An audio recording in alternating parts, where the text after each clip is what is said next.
Okay, ladies and gentlemen, open up to page 8 and we will read chapter 9 of The Tiger Rising.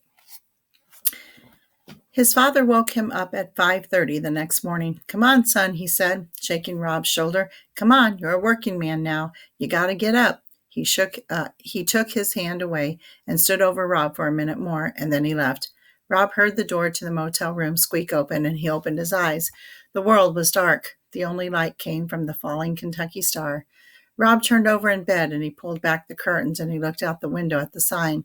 It was like having his own personal shooting star, but he didn't ever make a wish on it. He was afraid that if he started wishing, he might not be able to stop. In his suitcase of not thoughts, there were also not wishes. He kept the lid closed on them, too. Rob leaned on his elbow, and he stared at the star and listened to the rain gently drumming its fingers on the roof. There was a warm, glowing kind of feeling in his stomach, a feeling that he wasn't used to. It took him a minute to name it, the tiger. The tiger was out there. He got out of bed and he put on his shorts and a t-shirt. Still hot, his father said, when Rob stepped out the door, and still raining. "Uh-huh," said Rob, rubbing his eyes. "Yes, sir. If it don't stop soon, the whole state ain't going to be nothing but one big swamp." "The rain don't bother me," Rob muttered. On the day of his mother's funeral, it had been so sunshiny that it hurt his eyes, and after the funeral, he and his father had to stand outside in the hot, bright light and shake everybody's hand. Some of the ladies hugged Rob, pulling him to them in jerky, desperate movements, smashing his head into their pillowy chest. "If you don't look just like her," they told him, rocking him back and forth, holding on to him tight. Or they'd say, "You got your mama's hair and cobwebby blonde," and they ran their fingers through his hair and patted his head like he was a dog. And every time Rob's father extended his hand to somebody else, Rob saw the ripped place in his suit where he had split open when he slapped Rob to make him stop crying. And it reminded Rob again, do not cry. Do not cry. That was what the sun made him think of, the funeral. And so he didn't care if he ever saw the sun again. He didn't care if the whole state did turn into a swamp.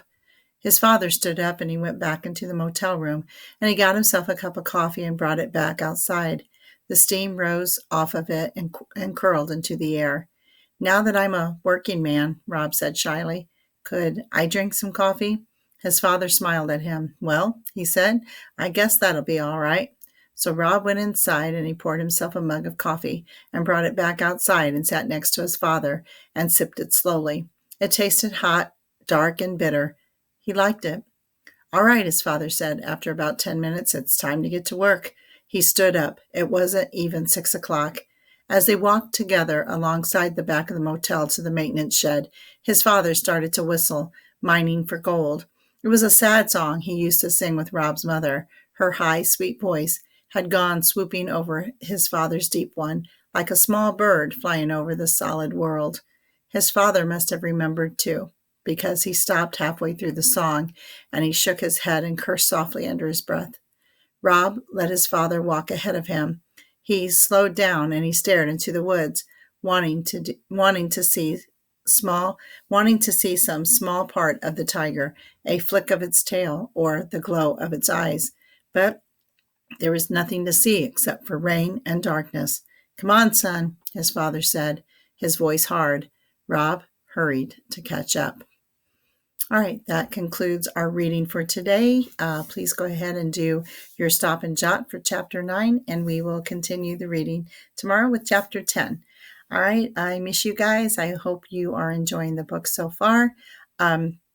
We will be having a book discussion soon, and don't forget, tomorrow there will be a quiz on chapters 1 through 9. All right, guys, have a great day. Thank you.